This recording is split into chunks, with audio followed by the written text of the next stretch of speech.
Rakati, c'est une association loi 1901 qui a pour vocation d'aider toutes les personnes en difficulté et leur entourage. Elle est divisée en deux grands secteurs, un pôle social et il y a un pôle qui est dédié au médico-social. L'antenne d'Awala, c'est une communauté thérapeutique. Une communauté thérapeutique, c'est un lieu de soins résidentiel où on accueille des femmes qui ont des addictions. Donc elles viennent vivre ici jusqu'à 18 mois, de 6 mois à 18 mois, s'installer et vivre une expérience communautaire d'abstinence où elles sont accompagnées par une équipe aussi pluridisciplinaire et elles peuvent venir avec ou sans enfants. Je suis de bonne humeur, je suis un peu fatiguée parce que je ne dors pas bien. Je me réveille, je dors, je me réveille, je dors. Je pense que je suis un peu inquiète avec le changement. J'ai pris la décision de venir à la CT, à la communauté thérapeutique, car j'ai passé un moment très très difficile de ma vie. Ça m'a mené dans l'addiction, de l'alcool, de la cocaïne. J'avais beaucoup de tendances à me faire du mal quand j'étais pas bien. Et ça, j'ai découvert ici parce que je ne comprenais pas parce que je consommais. J'avais l'impression que ça valait plus le coup. Même la vie, ça valait plus le coup.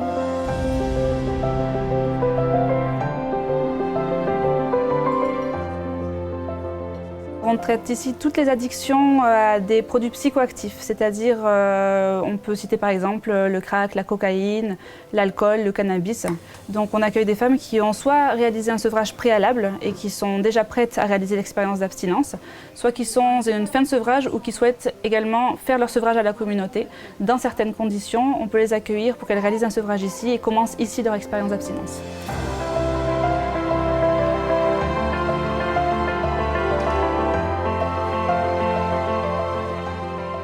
Par la gravure de Calebasse, c'est-à-dire qu'il faut faire preuve d'imagination, de tranquillité, il faut avoir une vision de ce qu'on va réaliser. On voit que petit à petit, la résidente prend confiance en elle. Et c'est ce qui est remarquable. Maîtrise de soi, se comprendre, comprendre l'autre. Je pense que là, c'est vraiment fondamental d'être à l'écoute, d'être attentionné, de les encourager. Je pense que ça, c'est inévitable. Je vois des femmes arriver ici avec une mine grave et petit à petit prendre confiance en elles et le sourire revient, la santé revient. Je crois que ça, c'est très, très gratifiant pour nous.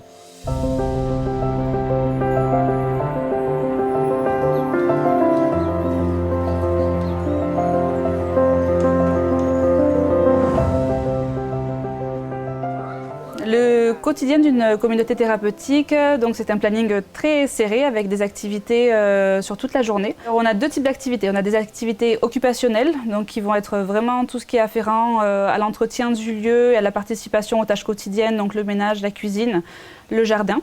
Et on a aussi des activités thérapeutiques où on leur propose des moments d'échange. Ça peut être à travers des activités simples, créatives par exemple. Et ça peut être aussi à travers des ateliers thérapeutiques plus avisés de travail émotionnel, comme des groupes de parole. J'ai beaucoup souffert. J'ai des problèmes et je n'arrive pas à expliquer parce que j'arrive pas à parler avec les gens et avec l'enfant que je dois élever toute seule. Et puis, je me disais est-ce qu'un jour, je vais être heureuse. Nous avons fait un atelier ensemble de photolangage. Le but, c'est que ce soit fait en collectif, qu'on puisse instaurer un climat d'ambiance qui est respectueux de la parole de chacun. Donc c'est pour ça qu'on a vu des échanges où les femmes vont mutuellement un petit peu se réconforter, ainsi que l'équipe. Et c'est vraiment cet esprit de l'être ensemble qui transperce cet atelier où chacune va parler d'elle-même, va se livrer en ayant conscience qu'elles sont écoutées par tout un groupe de femmes dans cette ambiance de bienveillance, d'écoute et d'accueil des émotions et des histoires de chacune. Confiance que me sinto assim. J'ai confiance. Cette carte représente la confiance. Esperança de vida, Même si je me sens sous l'eau, dans les profondeurs et que je ne sais pas nager. Cette lumière, c'est mes enfants qui me redonnent confiance. Même si je me sens mal et que j'ai des traumatismes, grâce à eux, j'ai la force de m'en sortir. Et je crois en un avenir meilleur.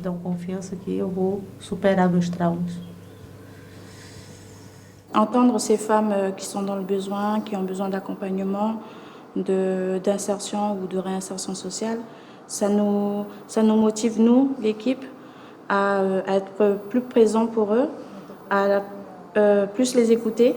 On a envie de ressortir le meilleur de nous-mêmes à travers toutes ces femmes qui sont dans le besoin.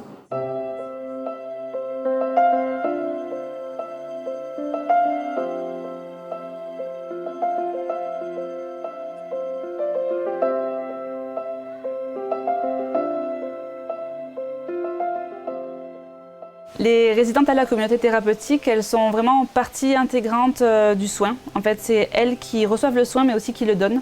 C'est l'idée de la communauté thérapeutique. Donc, on les implique au fur et à mesure de leur parcours de soins au sein de la communauté thérapeutique. On leur donne de plus en plus de liberté, mais aussi d'obligation, de responsabilité par rapport aux autres résidentes. Donc, on va les impliquer, par exemple, dans le marrainage d'une autre résidente à son arrivée.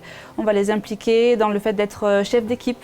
Voilà, elles vont avoir des petites responsabilités de manière à ce qu'elles s'engagent vraiment dans la démarche de soins communautaires.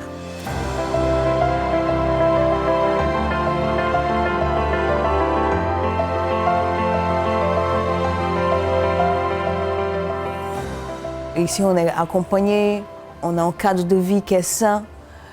Mais voilà, je ne veux pas vous mentir, le premier pas, c'est le plus difficile. Mais il y a une équipe qui est là pour soutenir, pour accompagner, dans les bons et les mauvais moments. On apprend à revivre autrement, on apprend à manger autrement. On se réveille le matin avec le plaisir de se réveiller et de combattre cette maladie, cette addiction, qui c'est pas du tout quelque chose de naturel. Ça nous éloigne de notre cercle d'amitié, de la famille,